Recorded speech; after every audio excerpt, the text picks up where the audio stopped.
ओम विष्णवे नमः। ओम विष्णवे नमः।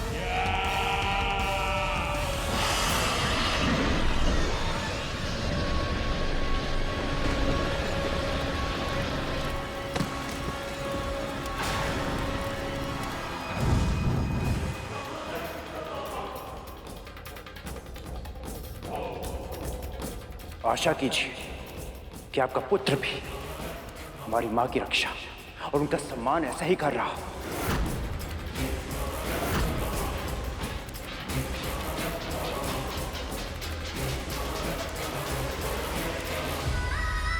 न जाने मेरे गरुड़ के साथ वहां क्या हो रहा होगा। हमें आपके निर्णय की प्रतीक्षा है महाराज बलि। ये पक्षी तुम्हारे नियंत्रण में है, इसका अर्थ ये नहीं कि हम इसके अपराधों को भूलकर इसे क्षमा करते हैं। इसने न केवल असुरों की सेना को चुनौती दी है, बल्कि मेरे पुत्र और स्वर्ग के महाराज बलि की सत्ता को ललकारा है। इसे अवश्य दंड मिलना चाहिए।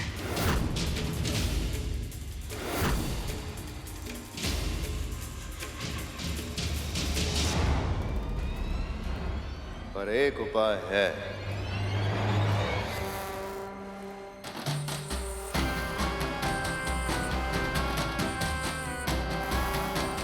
यदि गरुड़ अपने घुटनों के बल बैठ के हमसे क्षमा की याचना करे और यह प्रण ले कि दोबारा कभी हमारे मार्ग में नहीं आएगा,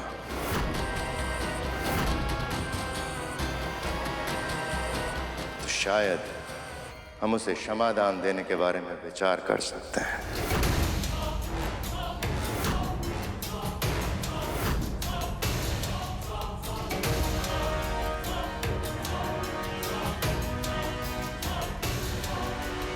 सुना नहीं तूने? घुटने के बल बैठ और क्षमा मांग।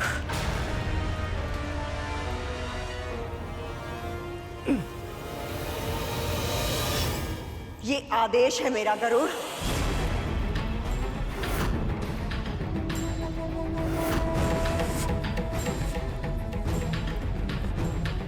क्या हुआ? तुम्हारी माँ और नाग भाई अभी भी युद्ध स्थल में है। क्या तुम उनकी और अपनी रक्षा नहीं करना चाहते?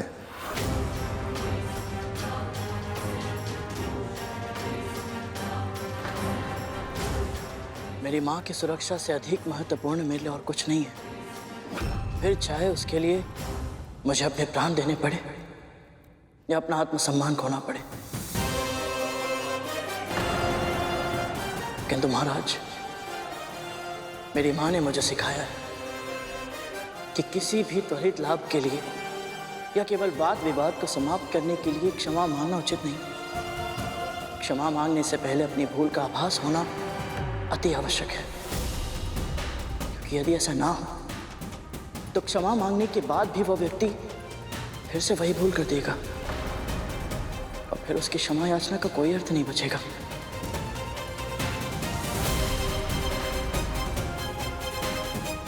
और यह सत्य है महाराज, अदिति मां की रक्षा करने के निर्णय को मैं अनुचित नहीं समझता। यदि आवश्यकता हो तो मैं फिर से करूंगा, सहर्ष करूंगा।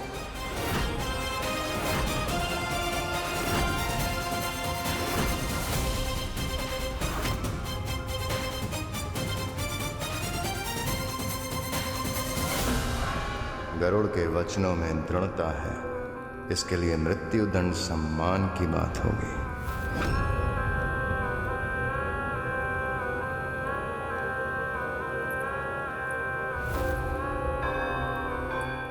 पुत्र, आप किस बात की प्रतीक्षा है? असुरों के महाराज, स्वर्ग के शासक हो तुम। जो शीश तुम्हारे सामने ना झुके उसे धड़ से अलग करना उचित है। जो शीश तुम्हारे सामने ना झुके उसे धड़ से अलग करना उचित है।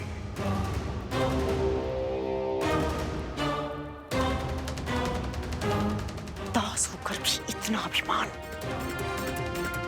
तेरे लिए मैंने अपने और अपने पुत्रों के प्राणों को संकट में डाला है, एक विनीत भाव से क्षमा भी नहीं मांग सकता? जब से इसकी माँ दासी बनी है, उसने किसी आदेश की अवहेलना नहीं की। और एक ये है, ना तो उसने दास होने का धर्म निभाया, ना पुत्र होने का कर्तव्य।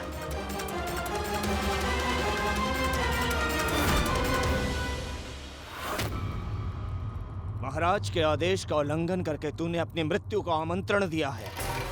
मैं तो कहता हूं, इस पक्षी के कर्कश गायन की प्रतीक्षा ही क्यों करनी। मैं अभी यमदूत से इसका साक्षात्कार करवाता हूं।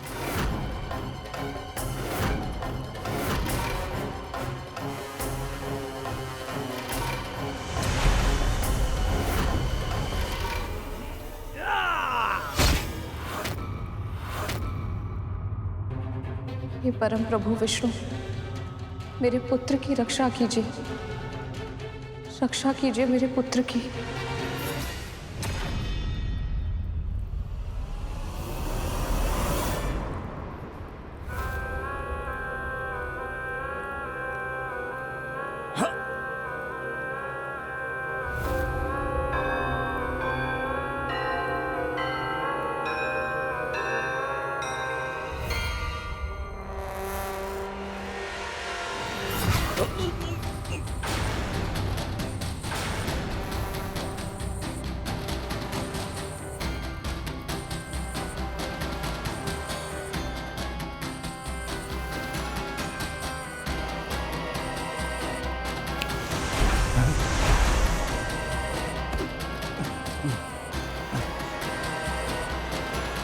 मृत्यु केवल शारीरिक हिंसा से नहीं होती राहु।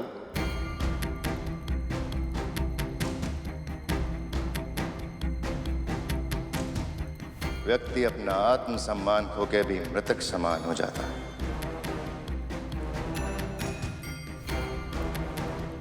यदि गरुड़ एक बार क्षमा नहीं मांग सकता तो उसे सहस्त्र बार झुकना होगा। पूरी प्रजा के सामने से 1,008 बार करबद्ध प्रणाम करके हमारे महाबलीपुरम की प्रदक्षिणा करनी होगी।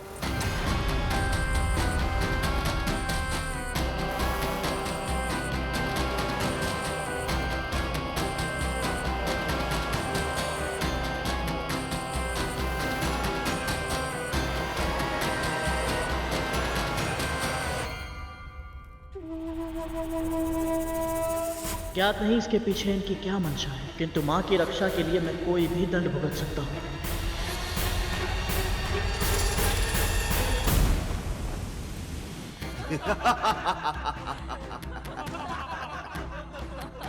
सुना है ये बहुत ही शक्तिशाली पक्षी है।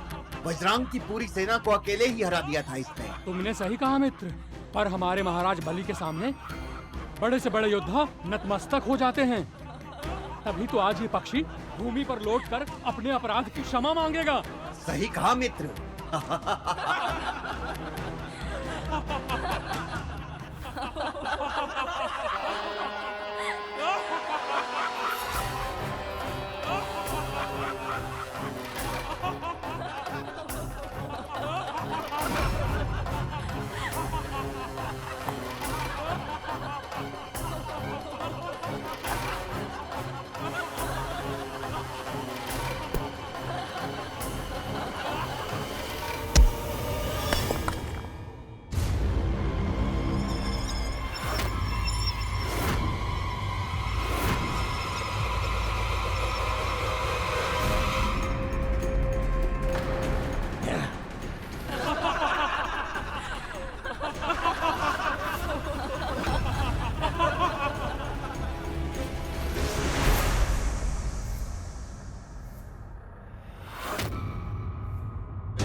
गरुड़, ये कोई साधारण पत्थर नहीं है, ये शालिग्राम है, प्रभु श्री विष्णु का प्रतीक रूप। ऐसी शिलाओं को बहुत पवित्र माना जाता है, क्योंकि प्रभु के निशान इन पर कोई मानव नहीं बनाता, अपने आप बन जाते हैं। समय के साथ प्रभु की कृपा से। शालिग्राम अनेक तरह के होते हैं जिन्हें उनके आकार, रंग और चक्र, मुख, वनमाला आदि निशानों के आधार पर पहचाना जा सकता है। यदि तुझे कभी कोई ऐसी शिला मिले तो उसे साक्षात प्रभु श्री विष्णु का आशीर्वाद समझना, उसका आदर करना।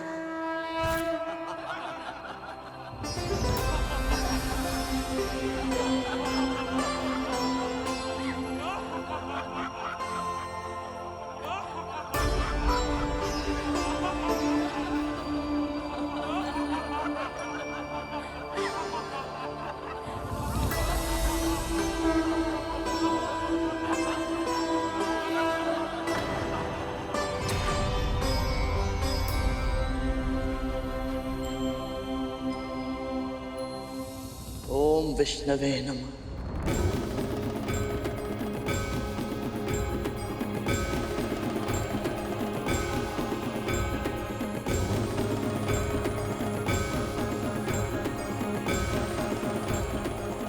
ओम विष्णवे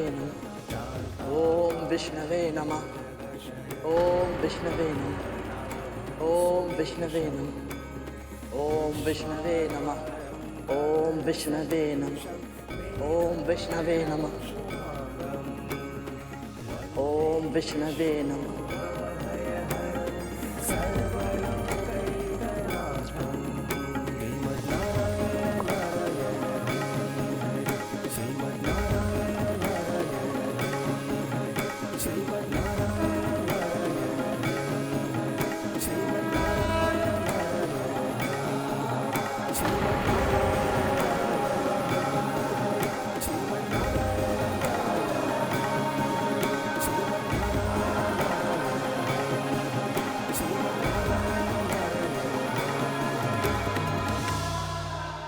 ओम विष्णवे नमः। ये पक्षी क्या कर रहा है? इसे नगर की परिक्रमा करने के लिए कहा था और ये तो सिर्फ पत्थर के चारों ओर चक्कर काट रहा है। इसको ना केवल महाबलीपुरम की, देखिए ये संपूर्ण सृष्टि की परिक्रमा कर रहा है। ओम विष्णवे नमः। ध्यान से देखिए। ओम विष्णवे नमः। ओम विष्णवे नमः। शालिग्राम।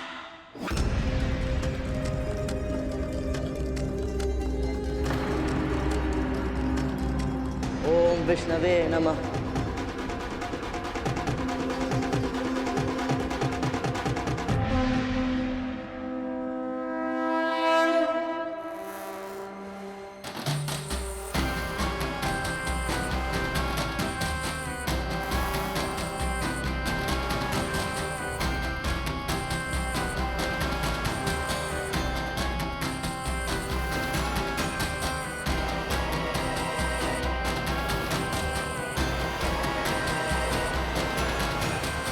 हम असुर सदा से महादेव शिवशंकर के भक्त रहे, किंतु आज तुमने शालिग्राम की परिक्रमा करके भगवान विष्णु को भी यहाँ स्थापित कर दिया है। आज से महाबलीपुरम में भगवान विष्णु की भी भक्ति होगी।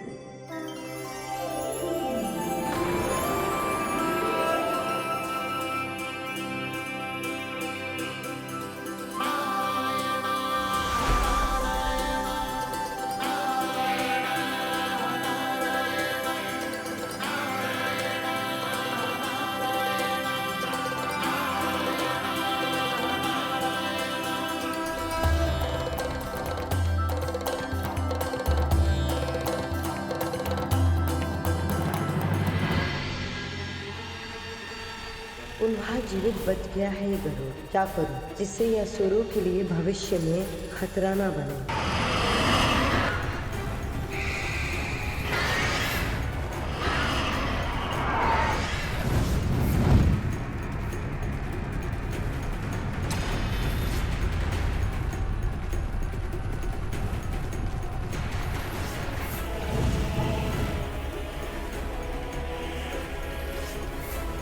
बच क्या रहा हो? किंतु भैया अचानक से ये सब लुप्त कैसे हो गए?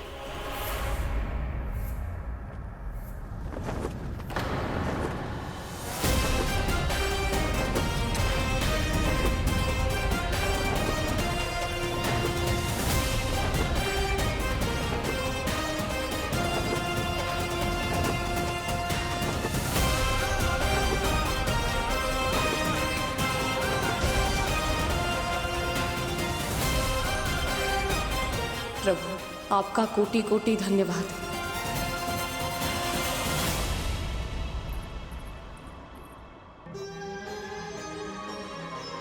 माँ, माँ,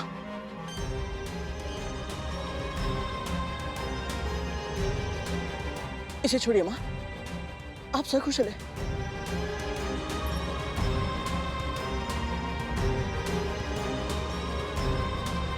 तुम ठीक हो ना?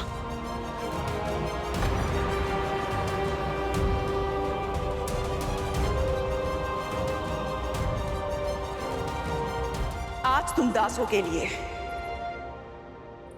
मैंने मेरे पुत्रों के प्राणों को दांव पर लगाया है।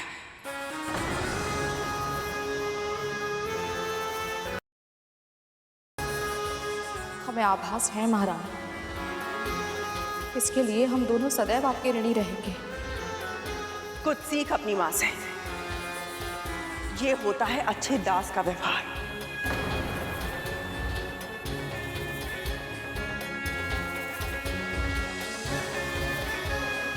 और तूने इस ऋण को स्वीकार किया, बहुत अच्छा किया। पर अपने पुत्र को समझाना, अब तक ये हमें दोष देता आया है कि हमने इसके प्राणों को संकट में डाला था, किंतु अब इसे स्मरण रहना चाहिए कि कैसे आज मैंने और मेरे पुत्रों ने इसके और तेरे प्राणों की रक्षा की है।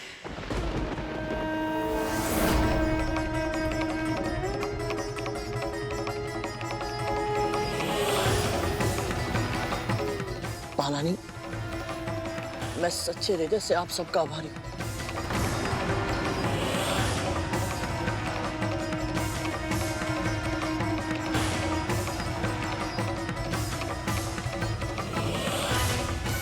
आज तो असुरों का संकट टल गया, किंतु अब करुण की बेड़ियां कस के जकड़नी होगी ताकि ये मेरे पुत्रों के लिए और कोई समस्या ना खड़ी करे।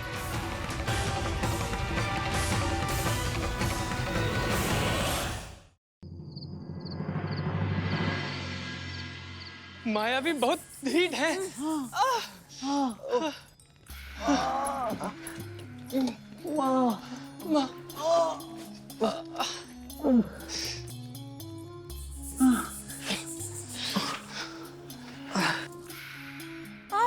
माँ, बहुत जलन हो रही है।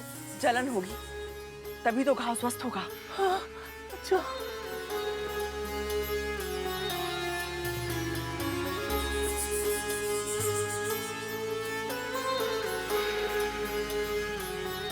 माँ, सत्य कहूं, जब आप अचानक से गरुड़ के साथ चली गई तो मैं भी सोच विचार में पड़ गया। महाराज बलि से अकेले मिलने जाने का निर्णय आपको संकट में डाल सकता था। माँ, आपने ऐसा क्यों किया? क्योंकि वो अपने पुत्रों से बहुत प्रेम करती हैं। पता है उन्हें, गुरु शुक्राचार्य की मृत संजीवनी विद्या के कारण वर्तमान में असुर बहुत अधिक शक्तिशाली हैं। उन्हें सर्पों का शत्रु बनाना नहीं चाहती कद्रू दीदी। बड़ी माँ अपने पुत्रों की रक्षा करना चाहती थी, ये तो मैं समझता हूँ माँ। पर जब दीदी माँ ने उनसे कहा कि वो मुझे असुरों को सौंप दे और ये युद्ध समाप्त हो जाएगा, तो उन्होंने मेरी रक्षा क्यों की? क्यों मुझे दीदी माँ को नहीं सौंपा उन्होंने? क्योंकि मैं दीदी को अच्छे से जानती हूँ।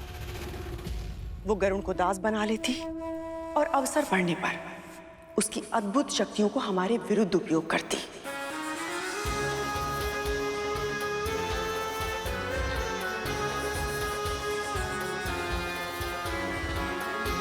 गरुड़ उसके लिए एक अचूक शस्त्र बन जाता और हमारे लिए एक भीषण संकट। गरुड़ को उसे सौंपने से मना करके मैंने न केवल दीदी और उसके पुत्रों को शक्तिशाली होने से रोका है, बल्कि गरुड़ ने उसकी मां पर एक ऐसा उपकार किया है जिसे वो चाहे भी तो जीवन भर नहीं चुका सकते। यदि कद्रू दीदी ने ये सब उपकार मानकर किया है तो उपकार ही सही। मेरे लिए इतना ही पर्याप्त है कि तू सुरक्षित है। उनकी मंशा चाहे जो भी रही हो गरुड़, जब तक तू मेरे साथ है ना, मुझे कोई अंतर नहीं पड़ता।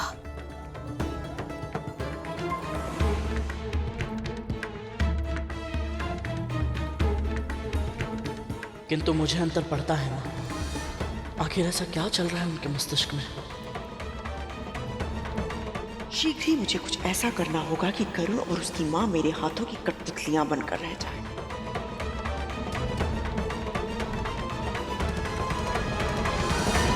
मुझे तुम सब पर अभिमान है।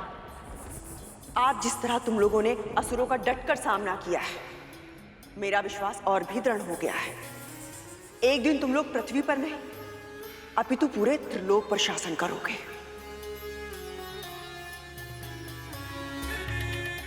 आज तुम सबने जो कौशल दिखाया है, तुम्हारे पिता को तुम पर गर्व होगा और प्रसन्नता भी कि किस तरह मैंने उस गरुड़ के प्राणों की रक्षा की। मैं उनसे भेंट करके आती हूँ। माँ, लेकिन मेरे मन में एक प्रश्न था। हाँ माँ, वो हम जानना चाहते थे कि ऊंचे आकाश में उड़कर आपको कैसा लगा?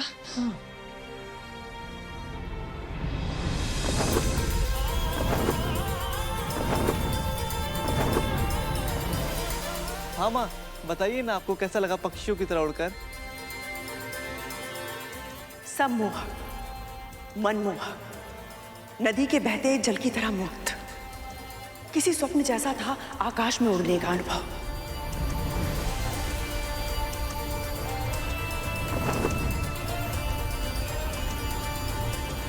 धरती से देखो तो आकाश के बादल कितने सुंदर दिखाई देते हैं, पर जब ऊपर आसमान में उन बादलों के बीच उनके साथ साथ होने का आभास हो तो वो अनुभूति अद्भुत है, अकल्पनीय है।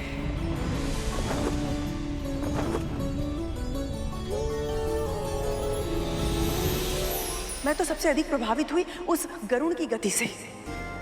वो इतनी तीव्र गति से उड़ता है कि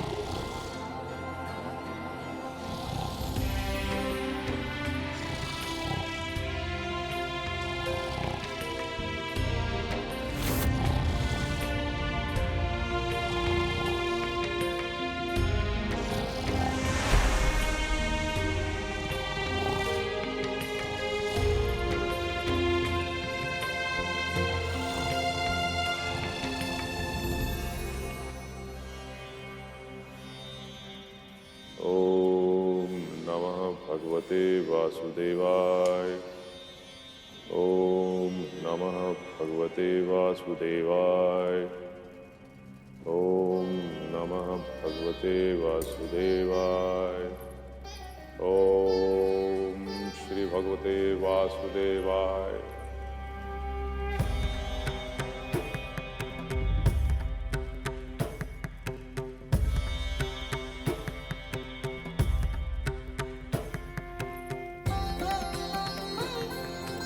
कल्याण देवी, इस समय यहाँ कैसे आना हुआ? मैं आपको सूचित करना चाहती थी स्वामी कि असुरों ने हमारे महल पर आक्रमण कर दिया था, किंतु हमारे पुत्रों ने बहुत ही वीरता के साथ युद्ध किया और विंता की रक्षा की। इसी बीच मैं गरुड़ को लेकर महाराज बलि के पास गई और उनसे युद्ध समाप्त करके शांति की स्थापना करने में सफलता प्राप्त की। असुर तो गरुड़ को प्राणदंड देना चाहते थे, किंतु मैंने उन्हें समझाया और गरुड़ की रक्षा की। आपने नहीं, गरुड़ की रक्षा उसकी मां की प्रार्थनाओं और स्वयं भगवान श्री विष्णु ने की।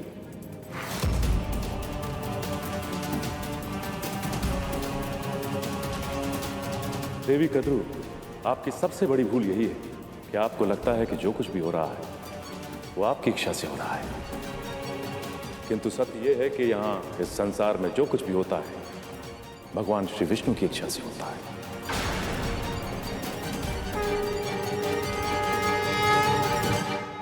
कम से कम आज तो मेरे प्रयासों की प्रशंसा करते थे स्वामी।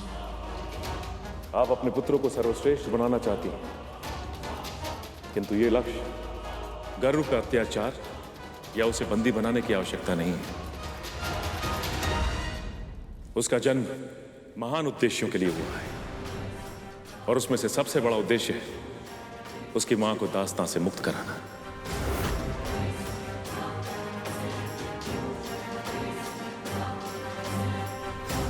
आपको लगता है कद्रू के आपने छल से शर्त जीतकर विंता को दासी बनाया, किंतु आप तो केवल माध्यम थी। जिस दिन अरुण का जन्म हुआ था उसी दिन विंता को यह श्राप भी मिल गया था और साथ ही साथ उसका निवारण भी। यदि आपके एक पुत्र ने आपको भीषण श्राप दिया है तो वही आपका यह दूसरा पुत्र आपको श्राप के बंधन से मुक्त करवाएगा।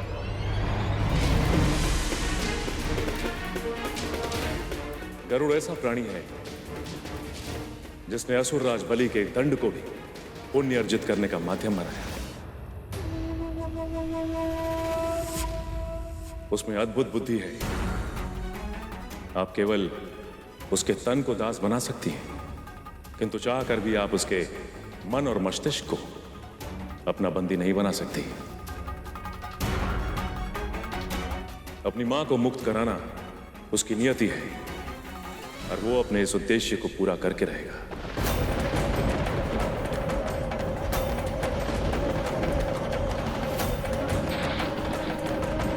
आप केवल एक कार्य कर सकती हैं कि उसके उद्देश्य को और कठिन ना बनाएं। मैं यहाँ आई थी कि स्वामी के समक्ष अपने पुत्रों के पराक्रम की प्रशंसा कर सकूं, किंतु वे खुद गरुड़ का पक्ष लेकर बात कर रहे हैं। नमो भगवते वासुदेवाय।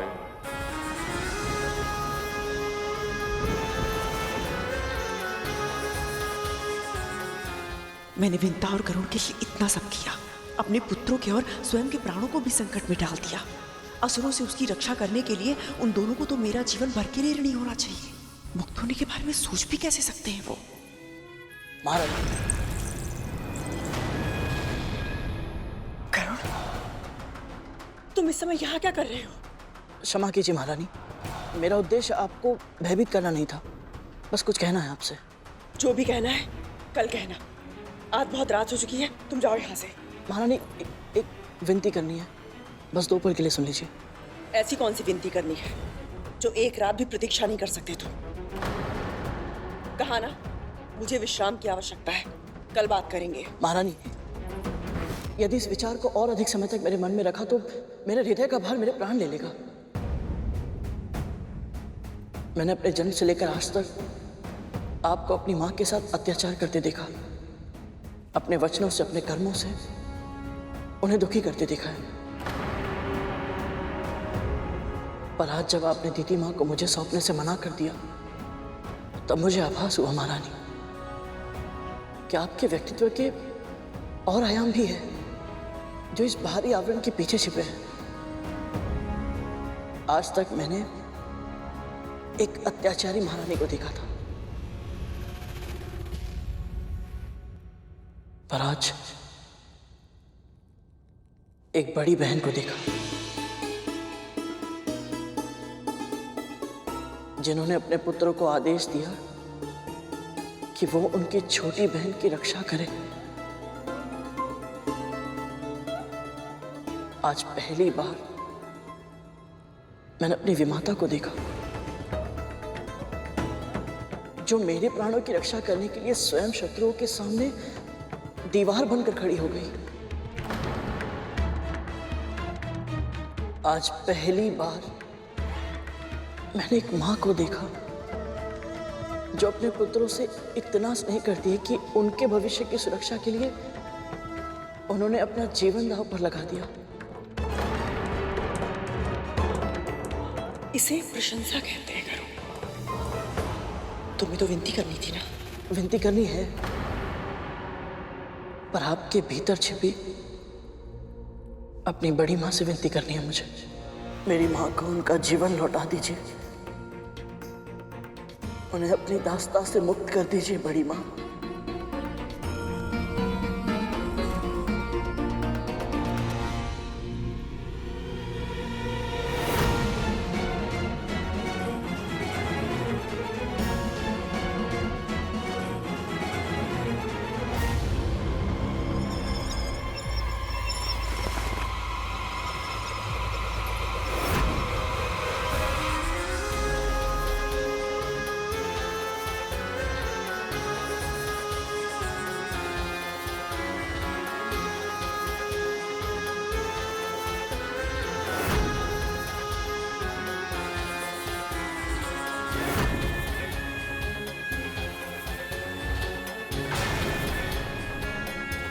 कैसा लग रहा है?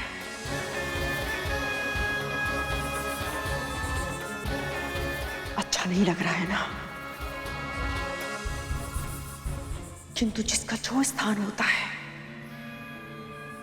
उसे वही शोभा देता है। चरण पादुका चाहे कितनी भी अच्छी क्यों ना हो, उसे अपने सर के ऊपर नहीं रखा जाता।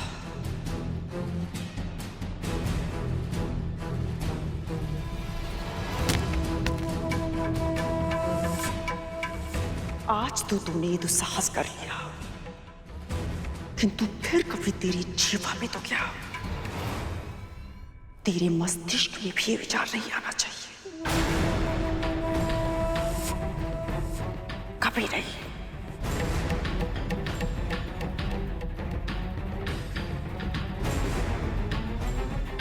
बड़ी माँ,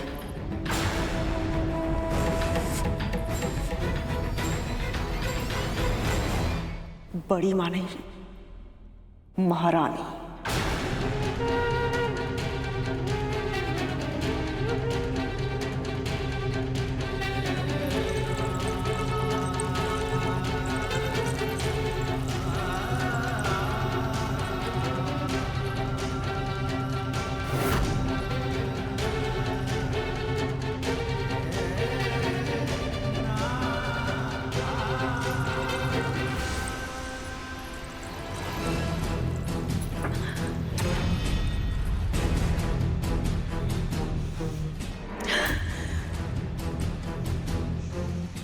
क्यों हर बार मैं ही क्यों मेरी हाथों की रेखाओं में इतना संघर्ष है? कुछ भी अगर इच्छा करना चाहो तो भी मेरे साथ ही बुरा होता है। क्यों? बस अब भले ही मुझे भाग्य को चुनौती देनी पड़े, अवश्य दूंगी मैं, किंतु इस बार उस विंता को जीतने नहीं दूंगी मैं, किसी भी मूल्य पर। यदि गरुड़ ने उसे दास्ता से मुक्त करा दिया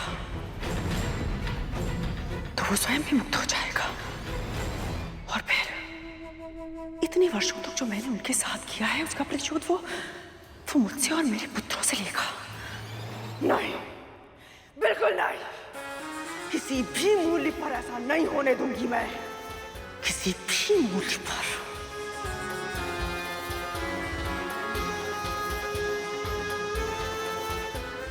करूँ तो क्या? कैसे उस पंछी को अपना पिंजरा छोड़ने से रोकूं मैं?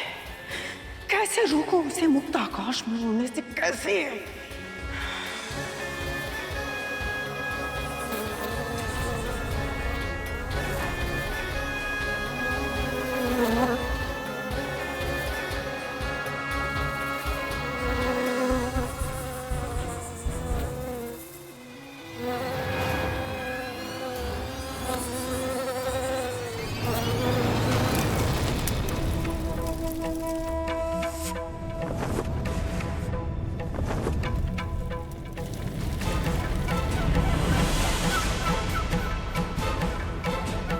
यदि गरुड़ सूर्य लोक के पास गया तो इसी कीड़ी की भांति उसकी मृत्यु भी निश्चित है।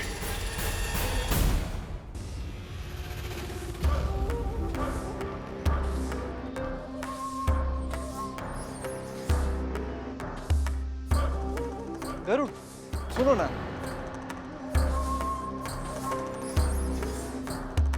तुम्हें धूमल भैया,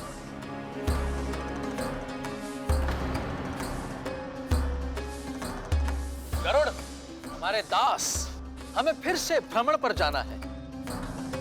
जो आज्ञा स्वामी। पर आज हम रथ से नहीं जाएंगे। हाँ हाँ। तो फिर? जब दास आकाश में उड़ सकता हो तो भूमि पे भ्रमण करने की क्या आवश्यकता? वहां तक तो भैया, ये तो बिल्कुल तक्षक भैया का स्वर है। यदि तुम्हें ऐसे और भी स्वर सुनने हैं तो तुम्हें हम सबको आकाश भ्रमण पर ले जाना होगा। आज का ये दिन बहुत शुभ है दीदी। देखिए, गरुड़ और उसके नाग भाई एक दूसरे के साथ कितने प्रेम से बातें कर रहे हैं। क्या ऐसा नहीं हो सकता कि इनके संबंध सदैव ऐसे ही रहे, स्नेह से भरपूर? तुमने तो मेरे मुंह की बात छीन ली। मैं भी ऐसा ही सोच रही थी। सच? बिल्कुल सच। बहन,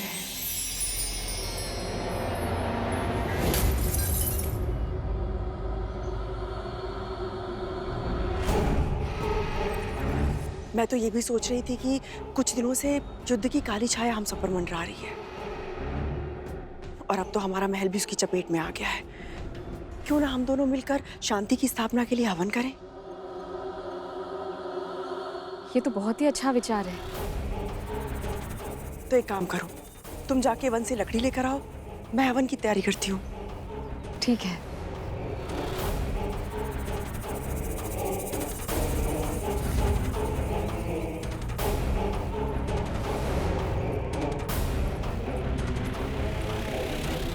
गरुड़, तुम कहाँ जा रहे हो?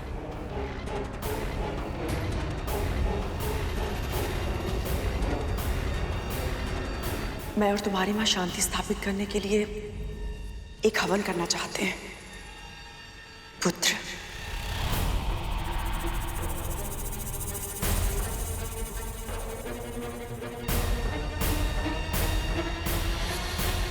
और उसके लिए तुम्हें एक विशेष सामग्री लानी होगी।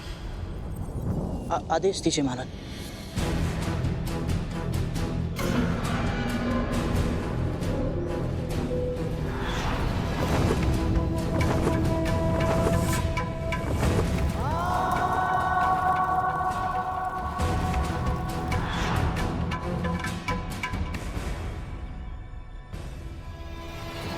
महारानी,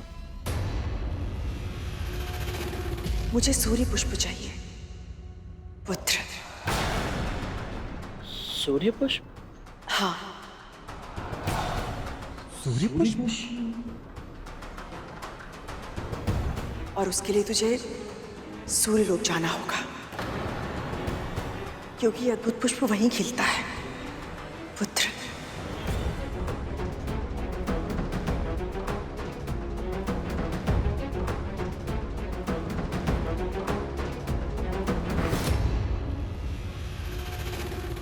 किस सोच में पड़ गए तुम? अपनी मां की दास्तां के अतीत को जानने के लिए तुम वैकुंठ तक चले गए थे, किंतु अपनी माता की एक छोटी सी इच्छा पूरी करने के लिए सूर्यलोक तक नहीं जा सकते, पुत्र।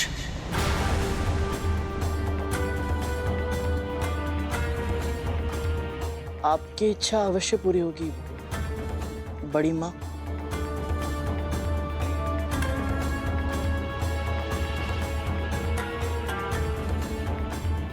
आपने जो कार्य दिया था उसे क्षण भर में समाप्त करके शीघ्र ही जाता हूँ।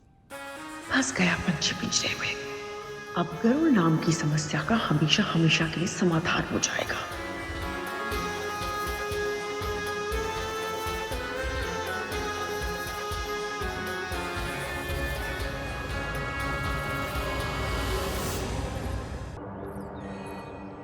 गरुड़, हम भी तुम्हारे साथ चलेंगे।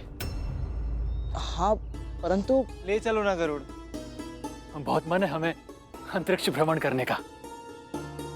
अच्छा ठीक है, परंतु आप लोग महारानी की आज्ञा ले लीजिए पहले।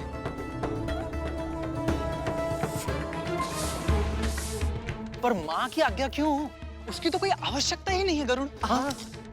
नहीं धूमल भैया, एक बार मैं अपनी माँ की आज्ञा के बिना घर से दूर जा चुका हूँ, और मैं नहीं चाहता कि आप सब भी वही भूल करें। इसलिए आप लोग जाइए और बड़ी माँ की आज्ञा ले लीजिए। यदि उन्होंने आज्ञा दी तो मैं अवश्य आप सबको ले चलूंगा। मैं हाथ धोकर आता हूँ।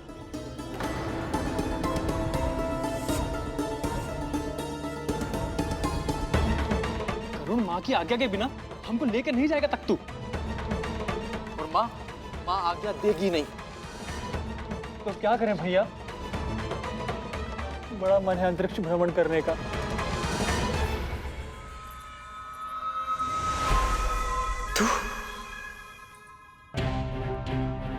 कितना और गिरोगी गदरू?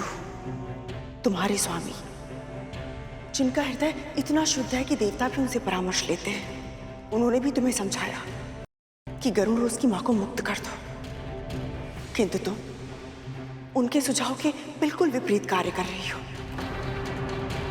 गरुड़ को गंभीर रूप से घायल करने का षड्यंत्र रच रही हो तुम, ताकि वो अपनी मां की रक्षा ना कर पाए। तुम भूल रही हो गदरू, जो अन्य व्यक्तियों के लिए विपदा उत्पन्न करता है, उन्हें स्वयं भी उसी विपदा का सामना करना पड़ता है। आज तुम विंता के पुत्र को संकट में डालना चाहती हो, पर कहीं ऐसा ना हो कि तुम्हारे पुत्री तुम्हारे बनाए हुए जाल में फंस जाए।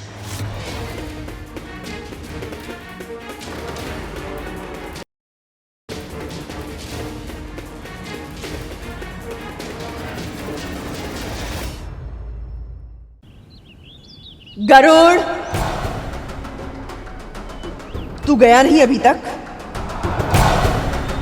महारानी, आपके पुत्र मेरे साथ जाना चाहते थे, तो मैं आपके आज्ञा की प्रतीक्षा कर रहा था। मैं तेरी माँ की तरह नहीं हूँ, जो अपने पुत्रों को उनकी इच्छाएं पूरी करने से रोकूं, और तू भी उनकी इच्छा पूर्ति में बाधा नहीं बनेगा। स्मरण रहे, केवल मेरा ही नहीं, मेरे पुत्रों का दास भी है तू। वो जो चाहते हैं वैसा ही कर। जो आज्ञा महारानी।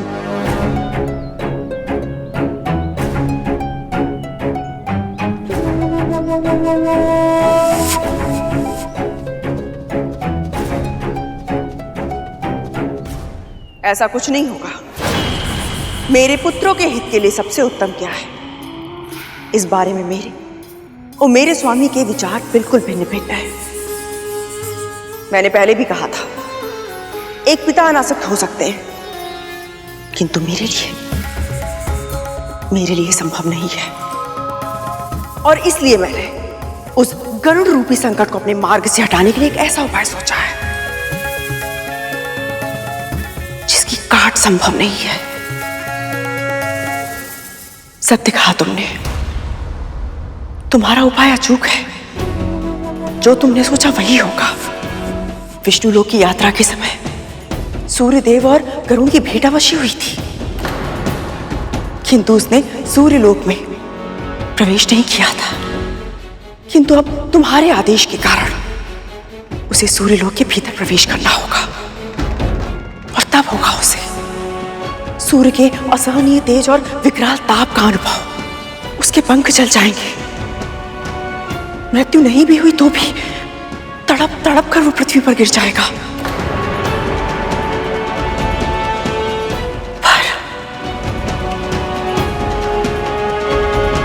पर क्या सूर्य के भीषण ताप से तड़पने वाला केवल गरुड़ नहीं होगा, उसके साथ साथ तुम्हारे पुत्र भी उस अकल्पनीय जलन को अपनी त्वचा पर सहने के लिए विवश हो जाएंगे। क्या कह रही है तू?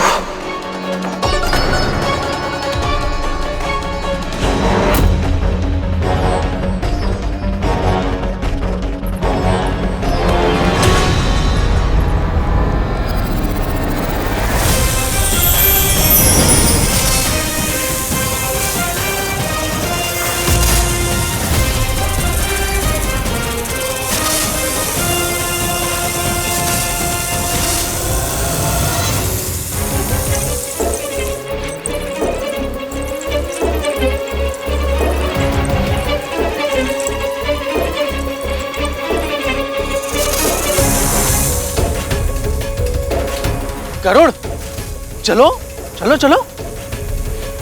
रुक जा गरुड़।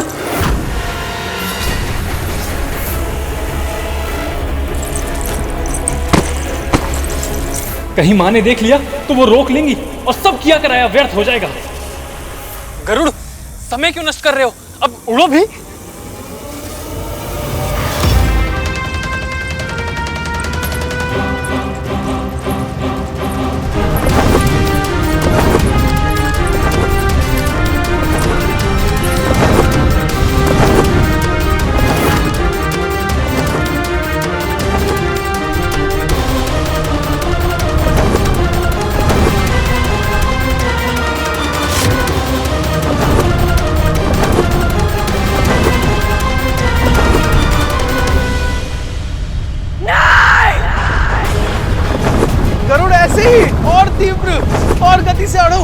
बादलों के ऊपर और तेज।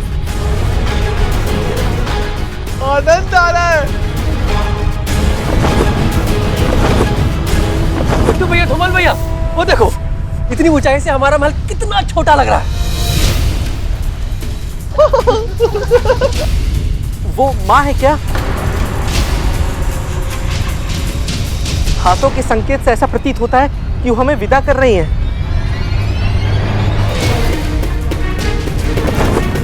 कहीं इसे पता न चल जाए कि माँ हमें रोकने का प्रयास कर रही है।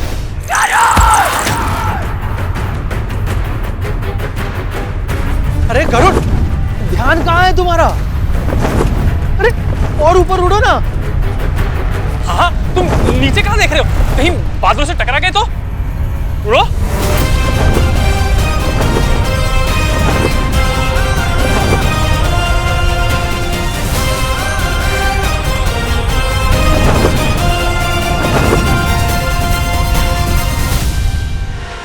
माँ, माँ, माँ, क्या हुआ? माँ आप इतनी घबराई हुई क्यों है? क्या हुआ माँ? बोलिए कुछ। बोलिए माँ।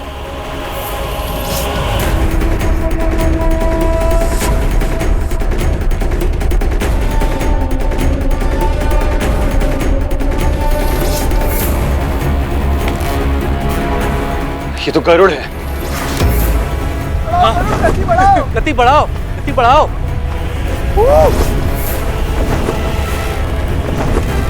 और इसके साथ हमारे भाई,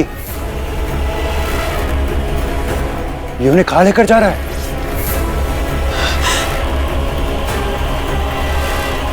सूर्यलोक था।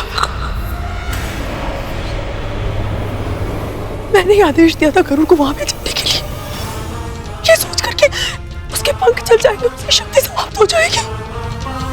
किंतु ये तो मेरे पुत्र को लेकर चला गया। गरुड़, नीचे आ। तू दास है हमारा, हमारी आज्ञा का पालन करना तेरा कर्तव्य है। माँ, ये बहुत ऊंचा उड़ चुका है, हमारे स्वर इस तक नहीं पहुंचेंगे। ये कितनी भी ऊंचाई तक क्यों ना चला जाए, इसकी मां का स्वर इस तक अवश्य पहुंचेगा। विंता को उसका स्वर सुनाई देगा। विंता! माँ,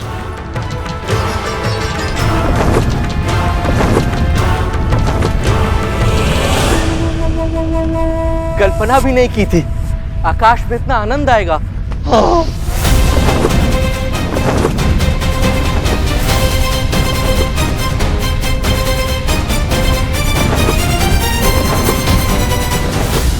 गरुड़, तुम इससे भी तीव्र गति से उड़ सकते हो क्या? हाँ, परंतु तुम क्या हमें दुर्बल समझते हो? अरे तुम अगर शक्तिशाली हो ना तो हम भी कम नहीं हैं। चुपचाप गति बढ़ाओ।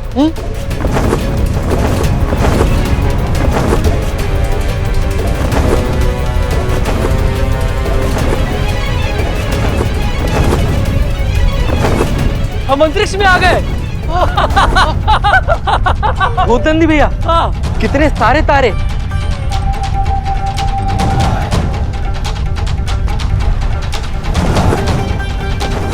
अरे नीचे देखो, हमारी पृथ्वी। अरे हाँ, पृथ्वी पे रहते हुए तो हमें ऐसे लगता था जैसे हम ही सबसे महान हैं, हम ही सबसे बड़े हैं, लेकिन यहाँ आके पता चला कि हमारी पृथ्वी एक छोटे से तिनके के बराबर है। तो फिर हम कितने छोटे हुए?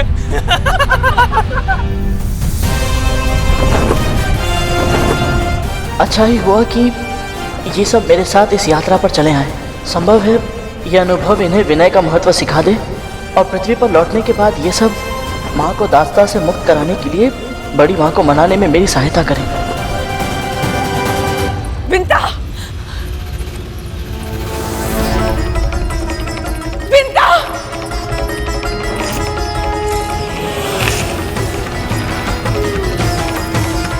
विंता!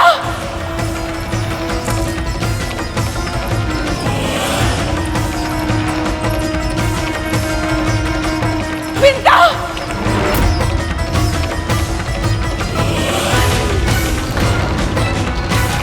ये कद्रू दीदी का स्वर था क्या?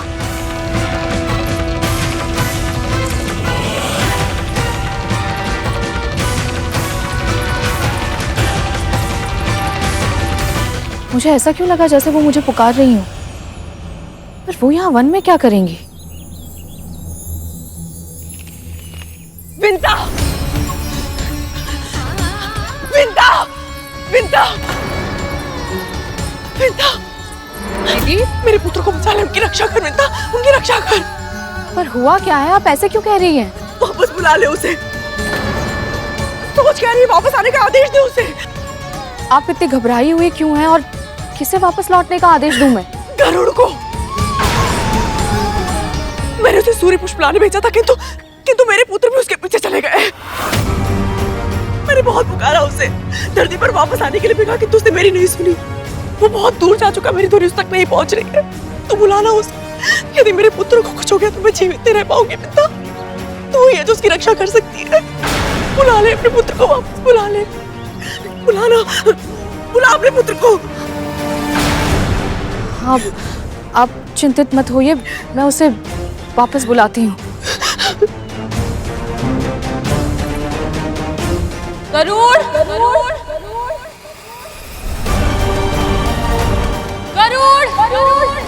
माँ क्यों पुकार रही है और वो इतनी चिंतित क्यों लग रही है? गरुड़, गति कम करने की सोचना भी मत। हमारी माँ ने तुम्हें जो कार्य दिया है ना, उसे पूरा किए बिना तुम वापस नहीं लौट सकते हो। हाँ।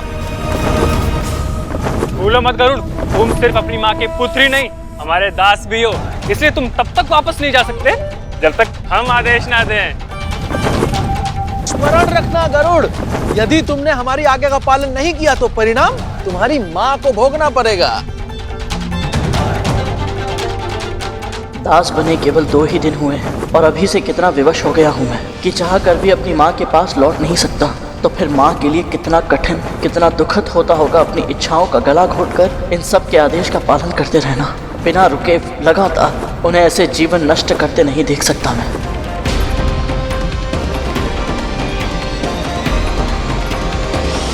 गरुड़ वापस क्यों नहीं आ रहा है विंता? पता नहीं दीदी, मेरी पुकार सुनकर वो वापस लौट कर ना आए, ये संभव नहीं है। हो सकता है कि मेरी पुकार उस तक पहुंच ही ना रही हो। ये भी तो हो सकता है कि वो आपकी बात सुन के अनसुनी कर रहा हो, और ये भी तो हो सकता है कि वो इस अवसर का उपयोग अपना प्रतिशोध लेने के लिए कर रहा हो। अवश्य उसने अंतरिक्ष भ्रमण का लोभ देकर हमारे भाइयों को अपनी मीठी बातों में फंसाया होगा, ताकि वो अकेला घायल ना हो और मृत्यु का संकट केवल उस पर नहीं, हमारे भाइयों पर भी आए।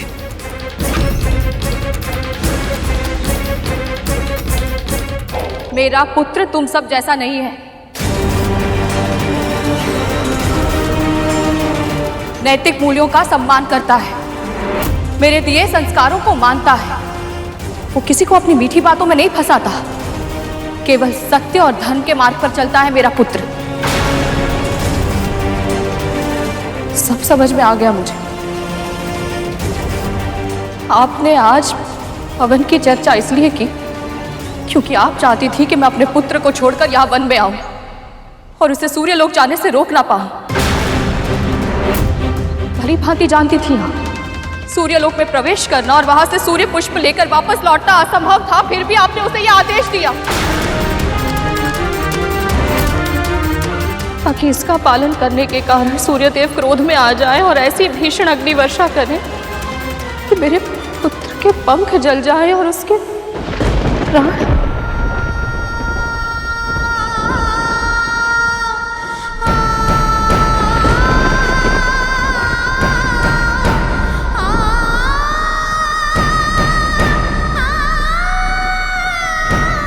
ये समय आरोप प्रत्यारोप का नहीं है। जो आपसे कहा जा रहा है वो आप कीजिए। अपने पुत्र को बुलाइए। यदि मेरे भाइयों का तनिक भी अहित हुआ तो मैं बस। और अब शब्द नहीं। वर्मा, कालिया,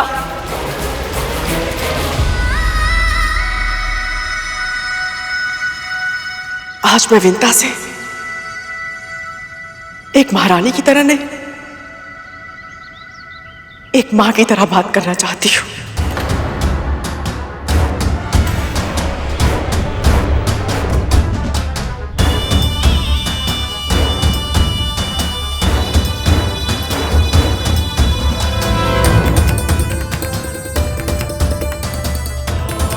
तुम भी एक मां हो। यदि अपनी संतान को कोई कष्ट होता है तो मां को बहुत असहनीय पीड़ा होती है। ये तुमसे अधिक और कौन जान सकता है।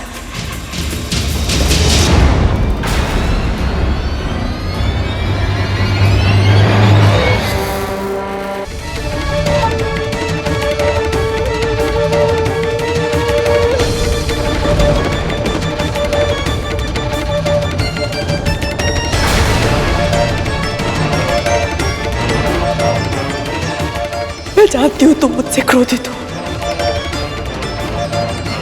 हो सकता है मुझे दंड भी देना चाहती हो और मुझे तुम्हारा हर दंड स्वीकार होगा, किंतु मेरे पुत्रों को दंड मत दो विद्या।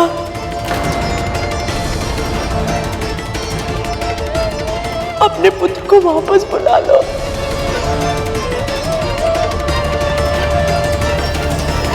बुला लो अपने पुत्र को वापस।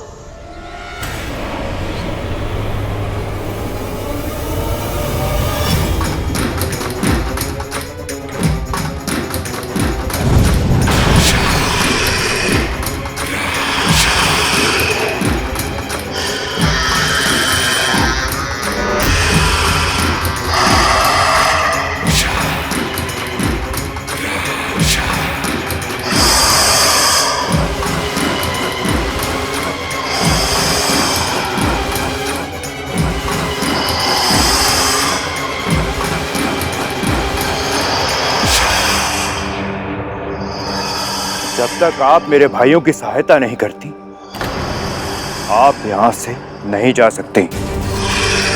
धमकी देने की आवश्यकता नहीं है पुत्र। जानती हूं मुझे क्या करना चाहिए और मैं वही करूंगी। चाहे तुम सब मेरे और मेरे पुत्र के साथ किसी भी प्रकार का षड्यंत्र क्यों ना रचो। मंदिर जाना है मुझे। अपनी पुकार मेरे पुत्र तक पहुंचाने के लिए मुझे महाविष्णु का आशीर्वाद चाहिए। मुक्त करो मुझे।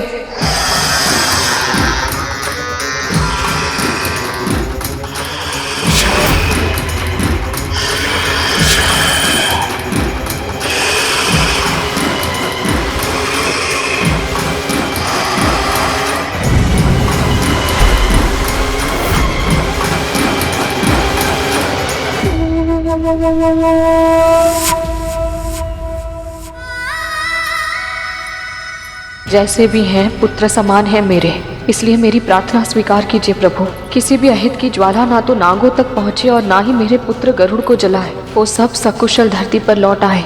सहायता कीजिए प्रभु, सहायता कीजिए।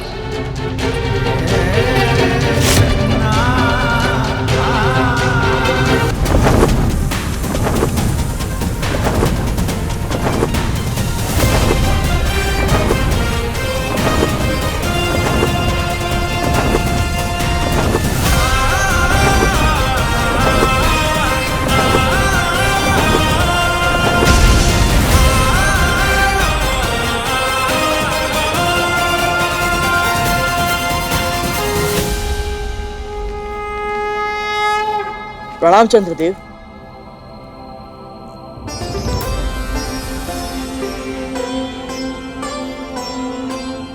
तुम सब यहाँ क्या कर रहे हो?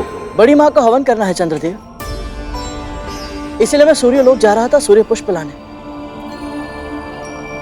मेरे नाग भाइयों को अंतरिक्ष भ्रमण करना था, इसलिए मैं इन्हें भी साथ ले आया। सूर्यलोक जा रहे हो तुम सब? तुम्हें पता भी है वहां का ताप कितना अधिक है?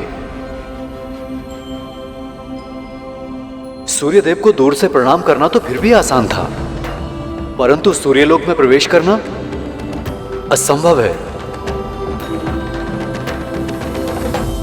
सूर्यलोक में प्रवेश करने से पहले ही तुम्हारे पंख जल जाएंगे और तुम्हारे इन भाइयों का तन यदि जलकर पूरी तरह से भस्म नहीं भी हुआ तो भी इनके प्राण अवश्य संकट में पड़ जाएंगे।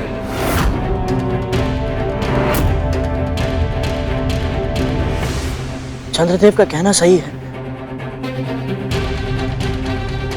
इस यात्रा में बहुत संकट है